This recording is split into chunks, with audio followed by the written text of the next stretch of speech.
नमस्कार। प्रस्तुत है रविंद्रनाथ टैगोर द्वारा रचित उपन्यास गोरा का 12वां भाग।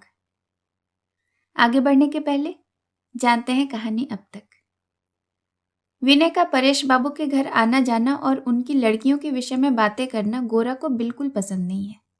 इस बात को लेकर गोरा की विनय के साथ कई बार बहस हो चुकी है। विनय ना ही गोरा को खोना चाहता है और ना ही परेश बाबू के घर आना जाना छोड़ना चाहता है। अब चाहे विनय का परेश बाबू के घर से निकटता की वजह से हो या उसके शशिमुखी के विवाह करने के इनकार की वजह से, गोरा भी परेश बाबू के घर के लिए उत्सुक हो उठता है कि आखिर वो कौन सी चीज है जो विनय के चित्त को इतना आकर्षित करती है। यह जानने की एक विशेष उत्सुकता उसमें पैदा हो गई। वह भी विनय के साथ परेश बाबू के घर पहुंचता है। वहां पर हरान बाबू, जिसका विवाह सुचारिता के साथ होने की बातचीत चल रही है, से गोरा की विचारों की मतभेदता की वजह से बहस हो जाती है। बहस का विषय यह था कि परेश बाबू और जिले के मजिस्ट्रेट ब्राउनलो की पहले से ही, मतलब जब वे ढाका में थे तब से ही उनकी जान पहचान है। उनकी पत्नी से भी वरदा सुंदरी और उनकी लड़कियों की अच्छी पहचान है। उनके जन्मदिन के अवसर पर ब्राउनलो साहब हर साल एक मेला आयोजित करते हैं और इस बार इस मेले में लेफ्टिनेंट गवर्नर भी शरीक होंगे। मजिस्ट्रेट साहब चाहते हैं कि परेश बाबू की लड़कियां एक छोटे से अंग्रेजी काव्य नाटक का वहां पर अभिनय करें। वरदा सुंदरी खूब उत्साह के साथ अपनी लड़कियों को उसका रिहर्सल करवाती हैं। जब हरान बाबू ने गोरा को इस मेले में आने का निमंत्रण दिया तो उसने बहुत ही रुखाई से इनकार कर दिया और फिर दोनों में खूब बहस हुई। अंग्रेजी बंगाली संबंध और परस्पर सामाजिक सम्मिलन की बाधा को लेकर बाकायदा जंग छिड़ गई। सुचारिता वहीं बैठी गोरा को देखती रही। दोनों की बातें उसके कानों में पड़ती जरूर है, पर उसका मन उन बातों से हटकर सिर्फ गोरा पर ही है। वह कैसे बैठा है, कैसे बोल रहा है, उसकी आत्ममर्यादा। जीवन में पहली बार उसे कोई ऐसा आदमी दिखा जो अपनी बातों पर दृढ़ता के साथ खड़ा रह सकता है। उसके सामने हरान बाबू उसे बिल्कुल तुच्छ से दिखाई दिए। बातचीत के सिलसिले में गोरा की बातचीत सुचारिता से भी हुई। सुचारिता का प्रत्येक अंग गोरा की दृष्टि को आकर्षित करने लगा। शायद यही उनके आकर्षण का पहला अंकुर फूटा। जाने के समय वरदा सुंदरी विनय को जोर देकर रुकने को कहती है। विनय गोरा के सामने संकुचित हो उठता है और गोरा बात समझकर वहां से चला जाता है। वरदा सुंदरी विनय से कहती है कि मजिस्ट्रेट के घर के नाटक में एक आदमी कम पड़ गया है, उसके लिए उन्होंने विनय का ही चुनाव किया है। विनय पहले तो इनकार करता है, फिर उससे बचाव का कोई रास्ता नहीं दिखता। अब सुनते हैं आगे की कहानी। अपने चारों ओर के आकाश में गोरा ने जैसे एक सजीव सत्ता का अनुभव किया। उसके हृदय पर चारों ओर से एक अन्य हृदय की लहरें आकर आघात करने लगी। न जाने कैसी एक निविड़ता से उसे घेरने लगी। ऐसी अद्भुत उपलब्धि उसे जीवन में पहले कभी नहीं हुई। देखते देखते सुचारिता के माथे पर बिखरे केशों से लेकर उसके पैरों के पास साड़ी के किनारे तक क्रमशः सब अत्यंत सत्य और अत्यंत विशेष हो उठा। एक ही साथ समग्र रूप से सुचारिता और स्वतंत्र रूप से सुचारिता का प्रत्येक अंग गोरा की दृष्टि को आकर्षित करने लगा। कुछ देर किसी के न कुछ बोल सकने से सभी ओर सन्नाटा सा पसरा था। तभी विनय ने सुचारिता की ओर देखकर कहा, उस दिन हम लोगों में बातचीत हो रही थी कि, और इस प्रकार बातचीत का सिलसिला चलाया। वह बोला, आपसे तो मैं पहले ही कह चुका हूँ। मेरा एक समय ऐसा था जब मेरे मन में यह विश्वास जमा हुआ था कि अपने देश के लिए, समाज के लिए हम कोई उम्मीद नहीं कर सकते। चिरकाल तक हम अबोध ही रहेंगे और अंग्रेज हमारे अभिभावक बने रहेंगे। जो जैसा है वह वैसा ही बना रहेगा। अंग्रेज की प्रबल शक्ति और समाज की प्रबल जड़ता के विरुद्ध कहीं कोई उपाय भी हम न कर सकेंगे। हमारे देश के अधिकतर लोगों के मन में ऐसा ही भाव है। ऐसी स्थिति में मनुष्य या तो अपने स्वार्थ में ही लिप्त रहता है या फिर उदासीन हो जाता है। हमारे देश के मध्य वर्ग के लोग इसीलिए नौकरी में तरक्की के अलावा और कोई दूसरी बात सोच ही नहीं सकते, और धनी लोग सरकार से खिताब पाने को ही जीवन की सार्थकता मानते हैं। यही जीवन यात्रा का पथ थोड़ी दूर आगे जाकर रुद्ध हो जाता है। किसी सुदूर उद्देश्य की कल्पना भी हमारे दिमाग में नहीं आती और उसके लिए साधन जुटाने को भी हम बिल्कुल अनावश्यक मानते हैं। मैंने कभी सोचा था कि गोरा के पिता की सिफारिश से कोई नौकरी ठीक कर लूँगा, पर ऐसे समय में मुझे गोरा ने कहा कि नहीं, सरकारी नौकरी तुम किसी तरह नहीं कर सकोगे। सुचारिता के चेहरे पर एक हल्का सा आश्चर्य का भाव देखकर गोरा ने कहा, आप यह न समझिए कि गवर्नमेंट पर रुष्ट होकर मैंने ऐसी बातें कही थी। जो लोग गवर्नमेंट का पक्ष लेते हैं या गवर्नमेंट की शक्ति को अपनी शक्ति मानकर घमंड करते हैं और देश के आम लोगों से अलग एक वर्ग के हो जाते हैं, ज्यों-ज्यों दिन बीतते हैं हमारा यह भाव भी त्यों-त्यों बढ़ता जाता है। मैं जानता हूँ कि मेरे परिचय के एक पुराने डिप्टी थे, अब काम छोड़ चुके हैं। उनसे डिस्ट्रिक्ट मजिस्ट्रेट ने पूछा था, बाबू तुम्हारी कचहरी में इतने ज़्यादा लोग कैसे बरी हो जाते हैं? इस पर उन्होंने जवाब दिया था कि साहब उसकी एक ही वजह है, जिन्हें आप जेल भेजते हैं वे आपके लिए कुत्ते बिल्ली के समान हैं, और जिन्हें मैं जेल भेजता हूँ वो मेरे अपने भाई बंधु हैं। तब तक भी एक ऐसे डिप्टी थे जो इतनी बड़ी बात कह सकें, और ऐसे अंग्रेज मजिस्ट्रेटों की कमी नहीं थी जो ऐसा सुन सकें। लेकिन जैसे जैसे दिन बीतते जाते हैं नौकरी के फंदे अंग के गहने होते जाते हैं, और आजकल के डिप्टियों के लिए भी देश के लोग धीरे धीरे कुत्ते बिल्ली के समान ही हुए जा रहे हैं, और इस प्रकार तरक्की पाते रहने से उनकी जो केवल अधोगति हो रही है, इस बात की अनुभूति भी उनको नहीं हो रही है। दूसरे के कंधे का सहारा लेकर अपनों को नीचा समझना और नीचा समझकर उनके साथ अन्याय करने को उद्यत होना, इससे कोई मंगल नहीं हो सकता। कहकर मुट्ठी से मेज पर गोरा ने आघात किया। तेल का लैंप कांप उठा।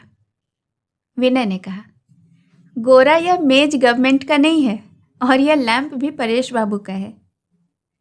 गोरा ऊंचे स्वर से हंसा। उसकी प्रबल हंसी की गूंज से सारा कमरा भर गया।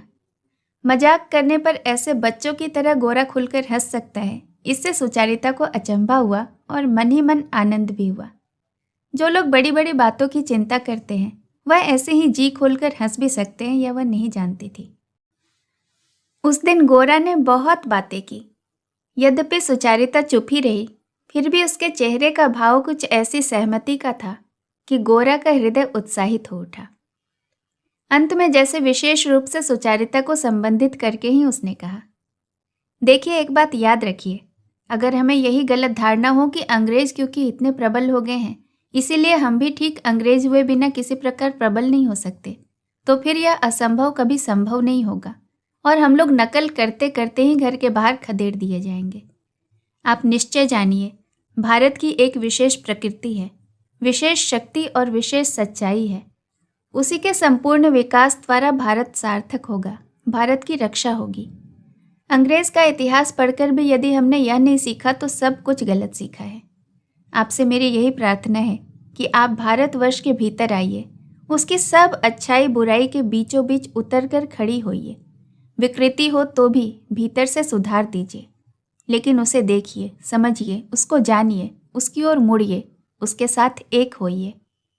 उसके विरुद्ध खड़े होकर बाहर रहकर बचपन से क्रिश्चियनी संस्कारों में दीक्षित होकर आप उसे समझ ही नहीं सकेंगी, केवल उसे क्षति ही पहुंचाती रहेंगी, उसके मंगल के काम नहीं आ सकेंगी।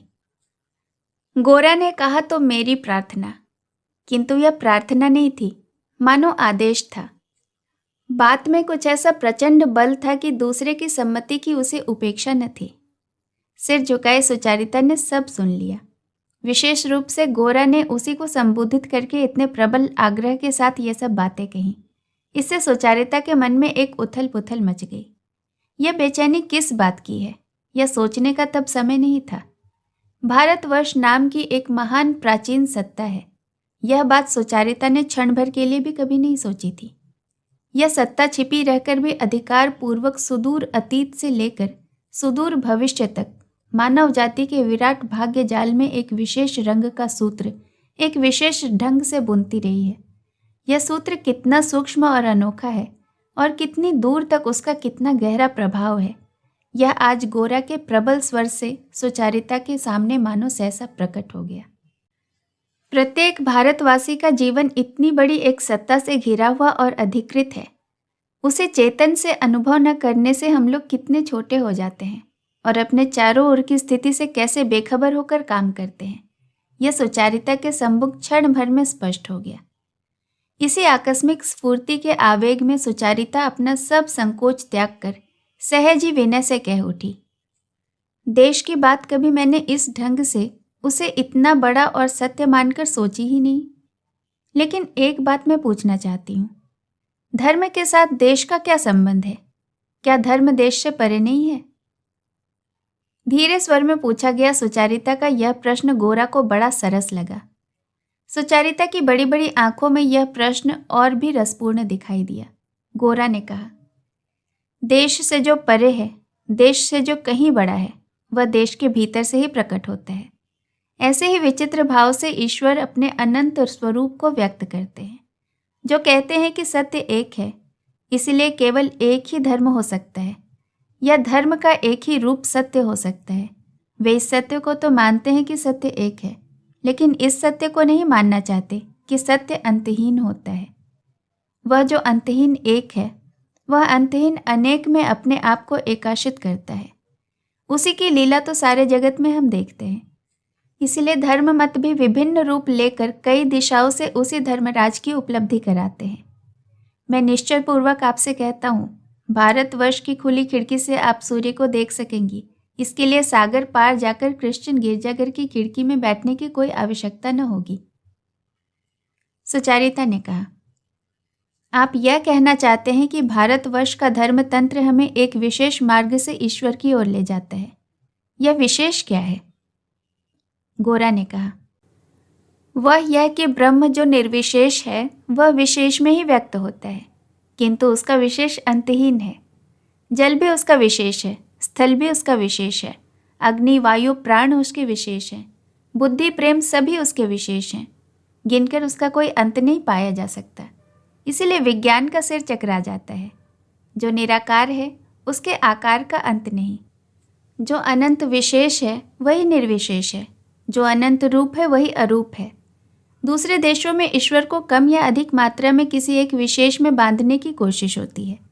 भारतवर्ष में भी ईश्वर को विशेष रूप में देखने की कोशिश होती है, अवश्य, किंतु भारत उसी विशेष को एकमात्र और चरम नहीं कहता।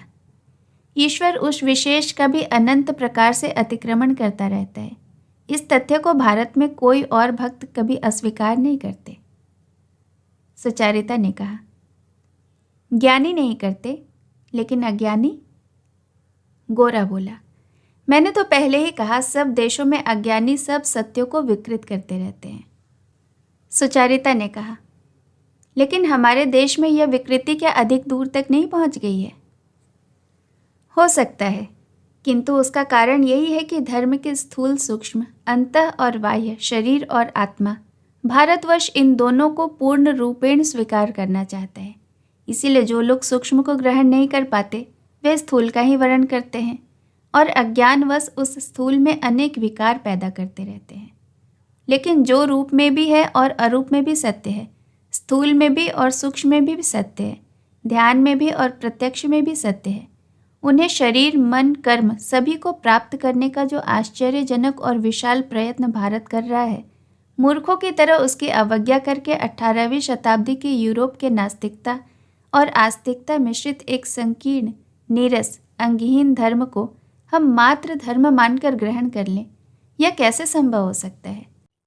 मैं जो कह रहा हूँ वह शायद आप अपने बचपन में पड़े हुए संस्कारों के कारण अच्छी तरह न समझ सकेंगी। सोचेंगे कि इस आदमी को अंग्रेजी पढ़कर भी शिक्षा का कुछ फल नहीं मिला। लेकिन आप में कभी भारत की सत्य प्रकृति और सत्य साधना के प्रति श्रद्धा उत्पन्न हो सकी? हजारों बाधाओं और विकृतियों के बीच भी भारतवर्ष जैसे अपने आप को प्रकाशित कर रहा है, उस प्रकाश की गहराई में आप फिर पाकर आप मुक्ति लाभ कर सकेंगी।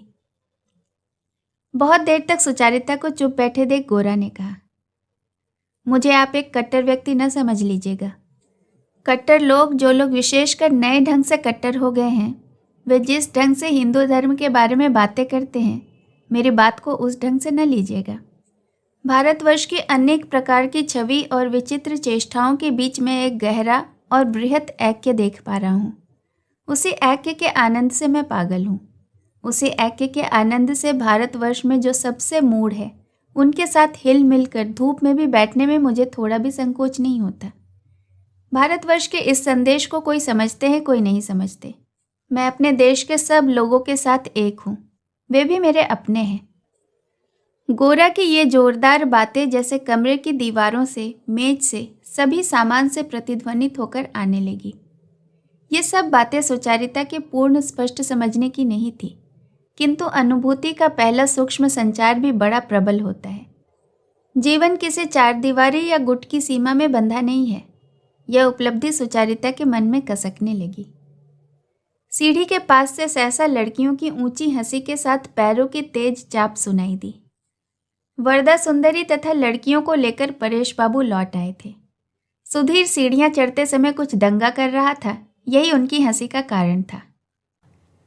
लावण्य, ललिता और सतीश कमरे में आते ही गोरा को देखकर संभल कर खड़े हो गए। लावण्य कमरे से बाहर चली गई। सतीश विनय की कुर्सी के पास खड़े होकर उसके कान में कुछ कहने लगा। ललिता एक कुर्सी सुचारिता के पीछे खींचकर उसकी ओट में अदृश्य सी होकर बैठ गई। परेश बाबू ने कहा, मुझे लौटने में बड़ी देर हो गई, जान पड़ता है पान बाबू चले गए। सुचारिता ने कोई उत्तर नहीं दिया। विनय ने ही कहा, हाँ, वह और नहीं रुक सके। उठकर गोरा ने कहा, अब हम लोग भी चलें, कहकर उसने झुककर परेश बाबू को नमस्कार किया। परेश बाबू ने कहा, आज तो तुम लोगों से बातचीत करने का मौका ही नहीं मिला। बाबा, जब भी तुम्हें फुर्सत हो आते रहना। गोरा और विनय कमरे से निकल रहे थे कि वरदा सुंदरी आ गई। दोनों ने उन्हें नमस्कार किया।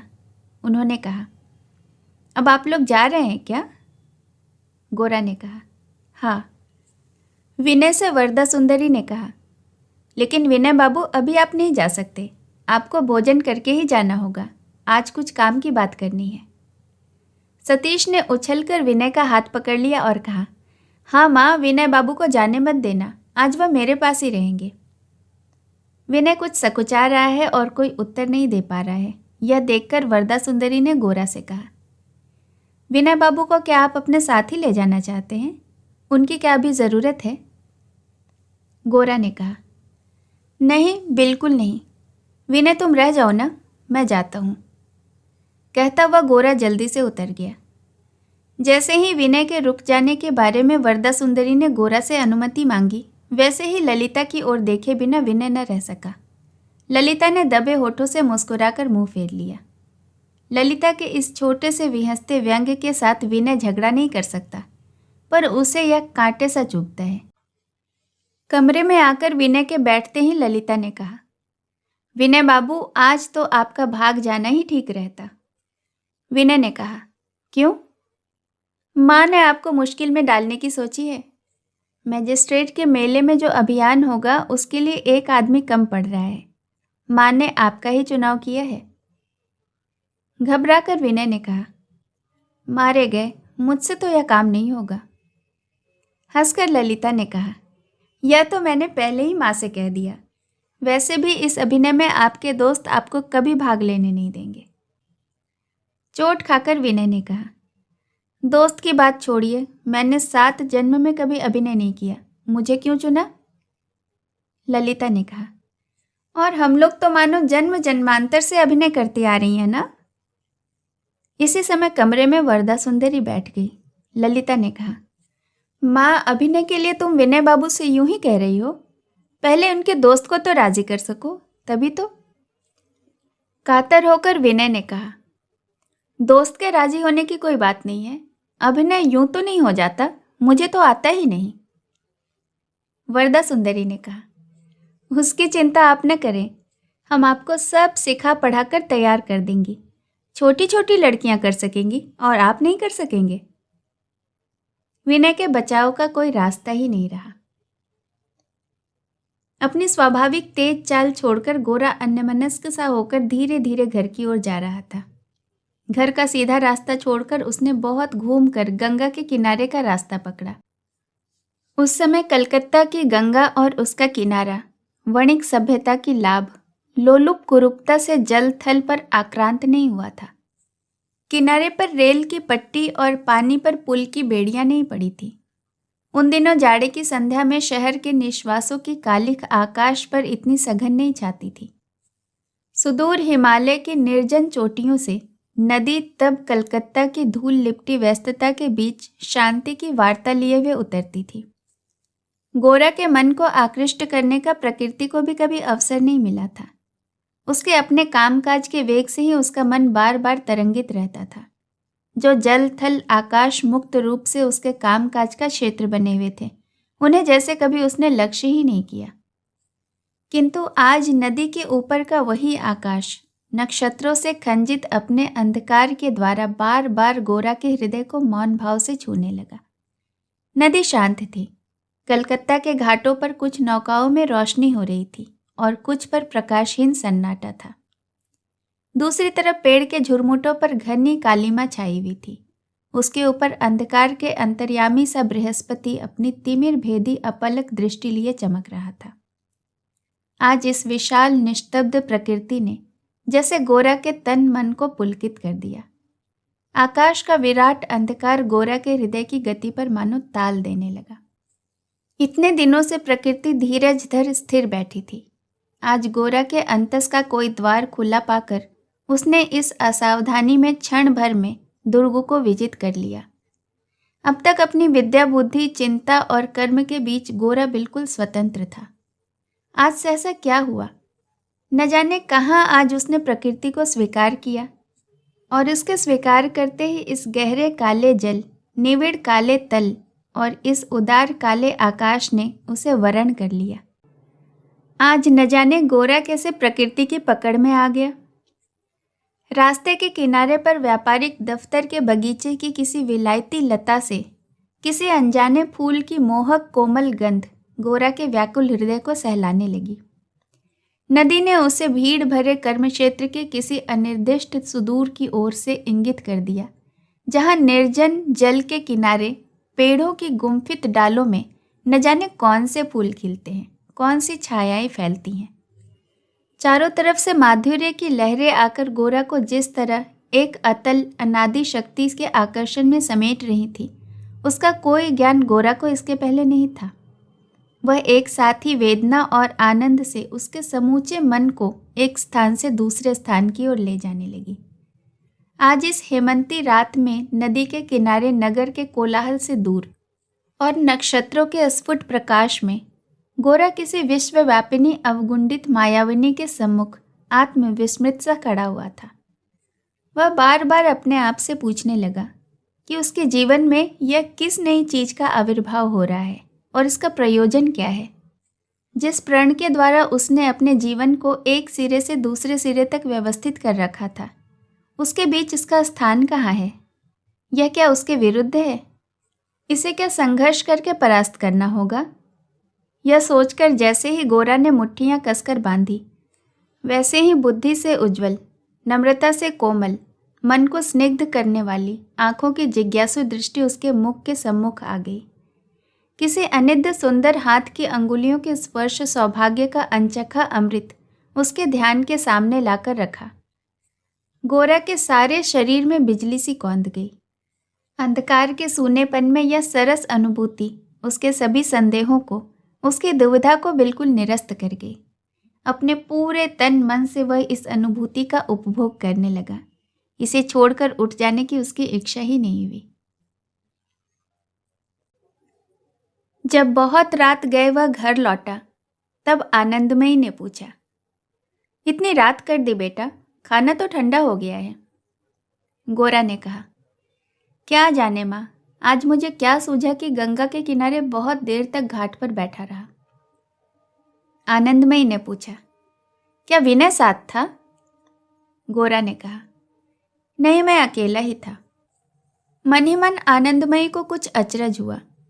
बिना प्रयोजन गोरा इतनी रात को गंगा के किनारे, ऐसी घटना तो पहले कभी नहीं हुई। चुपचाप बैठे रहना तो गोरा का स्वभाव ही नहीं है। जब अनमना सा गोरा खा रहा था, तब आनंदमयी ने लक्ष्य किया कि उसके चेहरे पर एक नए ढंग की उलझन बिखरी हुई है। आनंदमयी ने थोड़ी देर के बाद धीरे से पूछा, आज शायद विनय के घर गए थे? गोरा ने कहा, नहीं, हम दोनों ही आज परेश बाबू के यहाँ गए थे। आनंदमयी यह सुनकर थोड़ी देर चुप बैठी रही और फिर उन्होंने पूछा, उन सबके साथ तुम्हारा परिचय हो गया? गोरा ने कहा। हाँ, हो गया। आनंदमयी, उनकी लड़कियां सामने आती हैं? हाँ, उन्हें तो कोई झिझक नहीं।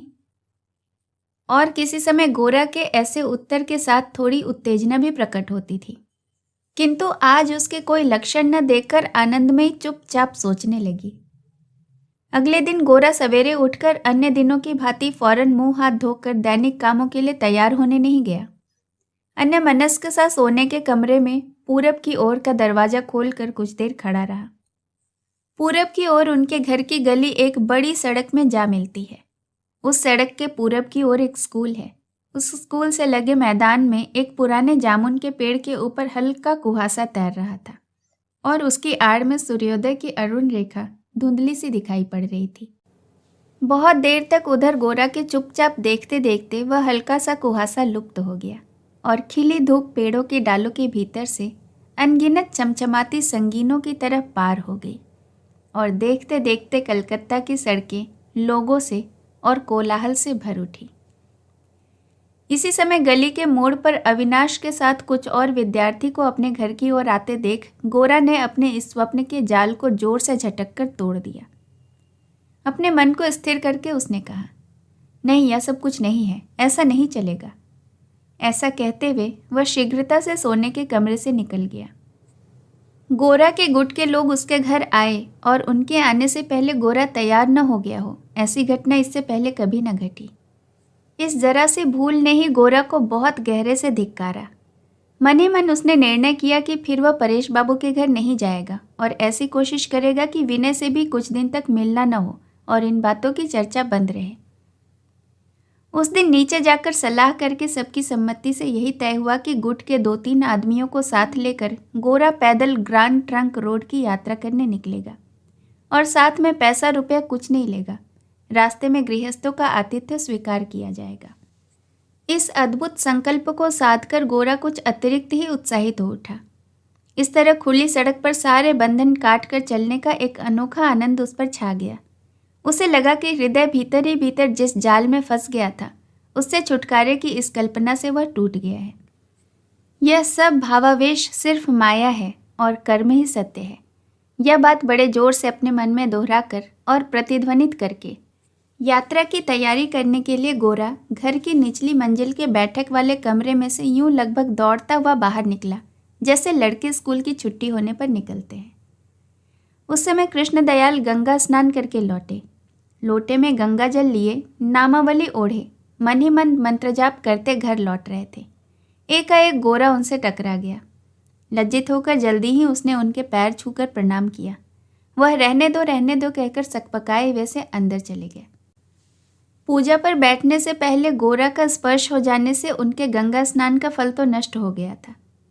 कृष्णदयाल गोरा के स्पर्श से ही विशेषतः बचते रहने की कोशिश करते हैं। यह गोरा ठीक नहीं समझता था। वह यही सोचता था कि छुआछूत मानने के कारण सभी तरह के संसर्ग से बचने के लिए वह इतने सतर्क रहते हैं।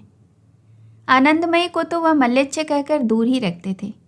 महिम कामकाजी आदमी था, सो उससे तो भेंट होने का मौका ही नहीं आता था। सारे परिवार में मात्र महिम की लड़की शशिमुखी को अपना कहकर उसे वह संस्कृत के स्तोत्र रटाते और पूजा अर्चना की विधि सिखलाते थे। गोरा द्वारा पांव छुए जाने से कृष्णदयाल के व्यस्त होकर जल्दी से हट जाने पर गोरा का ध्यान उनके संकोच के कारण की ओर गया और वह मन ही मन हंसा। इसी तरह पिता के साथ गोरा का संबंध धीरे धीरे प्रायः खत्म सा हो गया था और माँ के अनाचार की वह चाहे जितनी बुराई करे, इसी आचार द्रोहिणी माँ की वह अपने मन की सारी श्रद्धा के साथ पूजा करता था। भोजन के बाद कुछ कपड़ों की पोटली बांधकर और उसे विदेशी पर्यटकों की तरह कंधे पर डालकर वह माँ के निकट जा पहुँचा। बोला, माँ, मैं कुछ दिनों के लिए बाहर जाऊँगा। आनंदमयी ने पूछा, कहाँ जाओगी बेटा? गोरा ने कहा, यह तो मैं ठीक नहीं बतला सकता। आनंदमयी, कोई काम है? गोरा, जिसे काम कहा जाता है वैसा तो कुछ नहीं, बस बाहर जाना ही काम है। गोरा ने आनंदमयी को चुप होते देखकर कहा, माँ, मैं हाथ जोड़ता हूँ, मुझे मना मत करना। तुम तो मुझे जानती हो, मेरे सन्यासी हो जाने का तो कोई भय है नहीं। फिर सोचो, तुम्हें छोड़कर अधिक दिन क्या मैं कहीं रह सकता हूँ? माँ के प्रति अपने प्यार की बात कभी गोरा ने अपने मुंह पर इस तरह नहीं की थी, इसीलिए यह बात कहकर वह लज्जित हो गया। आनंदमयी ने पुलकित होकर जल्दी से उसकी लज्जा को ओट करते हुए कहा, तो विनय भी साथ जाएगा? हड़बड़ाकर गोरा ने कहा, नहीं माँ, विनय नहीं जाएगा। ये लो।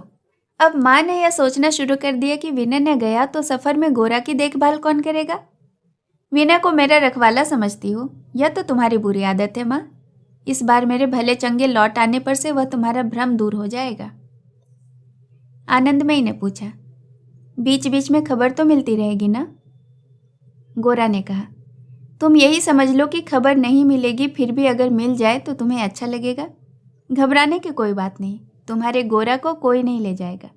जितना तुम मुझे मूल्यवान समझती हो माँ, उतना और कोई नहीं समझता है ना। या इस गठरी पर ही किसी को लोभ हो तो उसे दान देकर चला आऊंगा। इसको बचाने के लिए जान नहीं गंवाऊंगा, यह तो निश्चय ही समझ लो। आनंदमयी के चरण की धूल लेकर गोरा ने प्रणाम किया। उन्होंने उसके सिर पर हाथ फेरकर चूम लिया। किसी तरह का निषेध नहीं किया। अपने कष्ट या किसी अनिष्ट की आशंका की बात कहकर आनंदमयी कभी किसी को नहीं रोकती थी। उन्होंने अपने जीवन में अनेक बाधाएं विपत्तियां सही थीं। बाहर की दुनिया उनके लिए अनजानी नहीं थी। भय का उनके मन में लेश मात्र भी चिन्ह नहीं था। यह शंका उन्हें नहीं हुई कि गोरा पर कोई मुसीबत आ सकती है, किंतु पिछले दिन यही सोचकर वह चिंतित थी कि न जाने गोरा के मन में क्या उथल पुथल हो रही है। सहसा आज यह सुनकर कि गोरा अकारण ही भ्रमण करने को जा रहा है, उनकी चिंता और भी गहरी हो गई। गोरा जैसे गठरी कंधे पर रखकर बाहर निकला, वैसे ही विनय हाथों में गहरे लाल रंग के गुलाबों का एक जोड़ा बड़े यत्न से संभाले हुए सामने आ खड़ा हुआ। गोरा ने कहा, विनय, तुम्हारा दर्शन असगुन है कि सगुन, इसकी जांच अब हो जाएगी। विनय ने पूछा, कहीं जा रहे हो क्या? हाँ। कहाँ? अनुगुंज उत्तर देती है, कहाँ? विनय, अनुगुंज से अच्छा और उत्तर नहीं है क्या? गोरा, नहीं, तुम माँ के पास जाओ, उनसे सब पता लग जाएगा, मैं चलता हूँ। गोरा तेजी से चला गया। विनय ने भीतर आनंदमयी को प्रणाम करके गुलाब के फूल उनके चरणों पर रख दिए।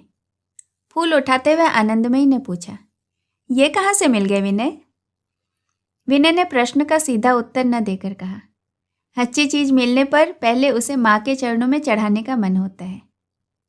फिर आनंदमयी के तख्तपोश पर बैठते ही विनय ने कहा, लेकिन माँ, आज तुम अनवनी सी जान पड़ती हो। आनंदमयी ने कहा, भला क्यों? क्योंकि आज मुझे मेरा पान देना तुम भूल ही गई। लज्जित होकर आनंदमयी ने विनय को पान ला दिया। फिर दोपहर भर दोनों में बातचीत होती रही। गोरा के निरुद्देश्य भ्रमण के असली कारण के बारे में विनय कुछ ठीक ठीक न बतला सका। बातों बातों में आनंदमयी ने पूछा, कल शायद गोरा को साथ लेकर तुम परेश बाबू के घर गए थे? पिछले दिन की सारी बात विनय ने व्यवहार सुना दी। आनंदमयी पूरा मन लगाकर सुनती रही। जाते समय विनय ने कहा, माँ, पूजा तो संपन्न हो गई, अब तुम्हारे चरणों का प्रसाद ये 2 फूल सिर पर धारण करके ले जाऊं?